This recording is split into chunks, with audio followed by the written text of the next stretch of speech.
MP board class 10th वाले सभी बच्चे ध्यान दें। प्यारे विद्यार्थियों, सामाजिक विज्ञान का प्री बोर्ड परीक्षा का जो पेपर है वो आपकी स्क्रीन के सामने है। प्यारे विद्यार्थियों, ये जो क्वेश्चन पेपर मैं आपको बता रहा हूँ, ये पूरा का पूरा पेपर अगर आपने देख लिया तो माय डियर फ्रेंड्स, आपको कहीं और जाने की ज़रूरत नहीं पड़ेगी। ऐसा क्वेश्चन पेपर मैं आप सभी छात्रों के लिए लेकर आ चुका हूँ। प्यारे विद्यार्थियों, पेपर आपका 7 जनवरी 2026 को ये पेपर होने जा रहा है। अगर आप अपनी सामाजिक विज्ञान की परीक्षा पेपर में सबसे ज़्यादा अंक प्राप्त करना चाहते हैं तो प्यारे बच्चों, इस क्वेश्चन पेपर को आप बिल्कुल मिस मत करना, क्योंकि ये पूरा पेपर है जो आपकी परीक्षा में आएगा। माय डियर फ्रेंड्स, आप सभी बच्चों से पहला प्रश्न परीक्षा में पूछा जाएगा। ध्यान से प्रश्न को देखिएगा और अच्छे से याद कर लीजिएगा। सबसे पहले सही विकल्प वाले प्रश्न दिए जाएंगे, जिसमें आपसे पूछा जाएगा चारागाह क्या है। प्यारे बच्चों, चारागाह के बारे में आपसे पूछा गया है, तो चारागाह क्या है इसमें आपको लिखना है प्राकृतिक घास से ढकी जो भूमि होती है उसे चारागाह कहते हैं। तो यहाँ पर आपको प्राकृतिक घास से ढकी भूमि करेक्ट उत्तर के रूप में लिखना है। प्यारे बच्चों, अगर आप चैनल पर नए जुड़े हैं तो आप चैनल को ज़रूर सब्सक्राइब करिएगा। वार्षिक परीक्षा की तैयारी भी मेरे इसी चैनल के द्वारा आप सभी बच्चों को करवाई जा रही है। इनमें से कौन सा पत्तन पूर्वी तट पर स्थित है जो अंतःस्थलीय तथा अधिकतम गहराई का पत्तन है। प्यारे विद्यार्थियों, इसमें आपको विशाखापट्टनम करेक्ट उत्तर के रूप में लिखना है, जो कि हमारा सही हो जाएगा। ईटी पॉल म्यूजिक कंपनी ने नई सदी का उदय शीर्षक से एक संगीत की किताब प्रकाशित की थी। तो ये संगीत की किताब कब प्रकाशित हुई थी, तो इसमें आपको लिखना है सन 1900 में। संयुक्त राज्य अमेरिका में कौन सी शासन व्यवस्था है, तो माय डियर फ्रेंड्स, इसमें आपको लिखना है बहुदलीय शासन व्यवस्था या फिर द्विदलीय शासन व्यवस्था। इसमें हमारा जो सही उत्तर होगा वो हो जाएगा द्विदलीय शासन व्यवस्था संयुक्त राज्य अमेरिका में प्रचलित है। तो बिल्कुल ये हमारा ऑप्शन नंबर सी सही होगा। सरकार के द्वारा अवरोधकों तथा प्रतिबंधों को हटाने की जो प्रक्रिया होती है वो क्या कहलाती है, तो इसमें आपको लिखना है वो उदारीकरण कहलाएगी। तो इसमें उदारीकरण लिखना है। ब्रेटन वुड्स सम्मेलन में किस संस्था की स्थापना होती है, तो ब्रेटन वुड्स जो सम्मेलन हुआ था उसमें अंतर्राष्ट्रीय मुद्रा कोष की स्थापना होती है। तो इसमें अंतर्राष्ट्रीय मुद्रा कोष ध्यान रखना है।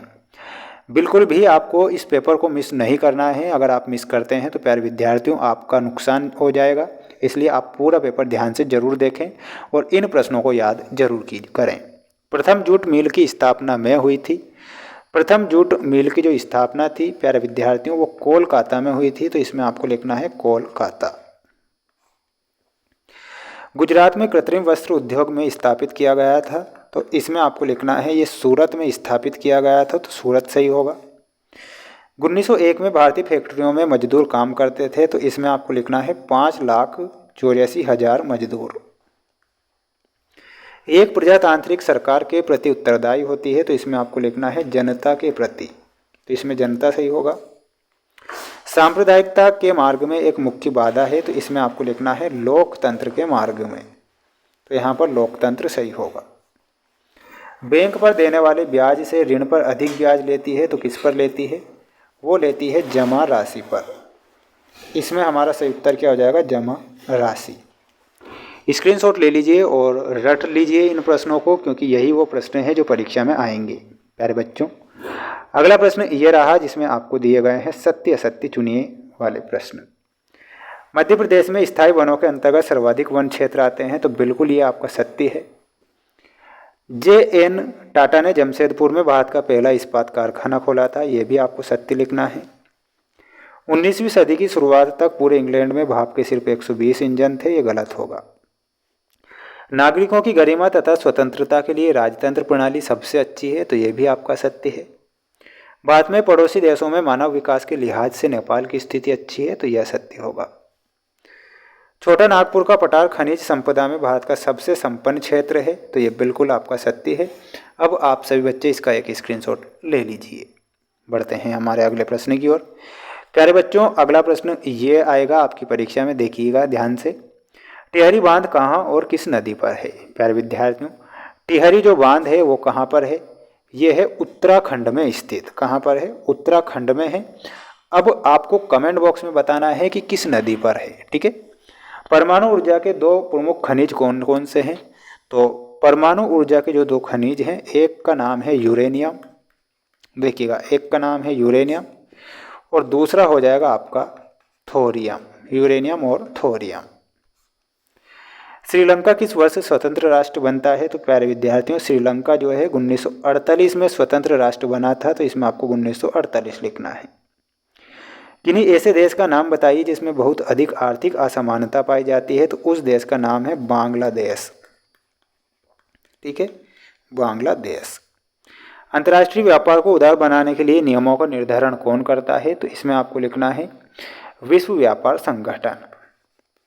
देखिएगा, सभी लिखिएगा, विश्व व्यापार संगठन। स्वर्णिम चतुष्कोण किन किन स्थानों को मिलाता है? तो ये मिलाता है मुंबई को मिलाता है, साथ में चेन्नई को, कोलकाता को और दिल्ली को। मुंबई, चेन्नई, कोलकाता और दिल्ली। प्यारे बच्चों, अगर 23 ही प्रश्नों के आंसर पढ़ना है और अच्छे से मेहनत अगर करना है तो आपको ऐप को इंस्टॉल करना होगा जिसका नाम है मेंस एजुकेशन ऐप। लिंक मैंने डिस्क्रिप्शन में दे रखी है। ठीक है, बिल्कुल आपको वहां पर जाना है, डिस्क्रिप्शन में प्ले स्टोर पर जाकर मेंस एजुकेशन ऐप को इंस्टॉल करना है, जहां पर 23 ही प्रश्नों के आंसर शीट मिलेगी और पेपर के PDF भी उपलब्ध हो जाएंगे। सभी बच्चे चैनल को जरूर सब्सक्राइब करिएगा। वार्षिक परीक्षा की तैयारी भी मैं करवा दूंगा, बिल्कुल आपको टेंशन नहीं लेना है।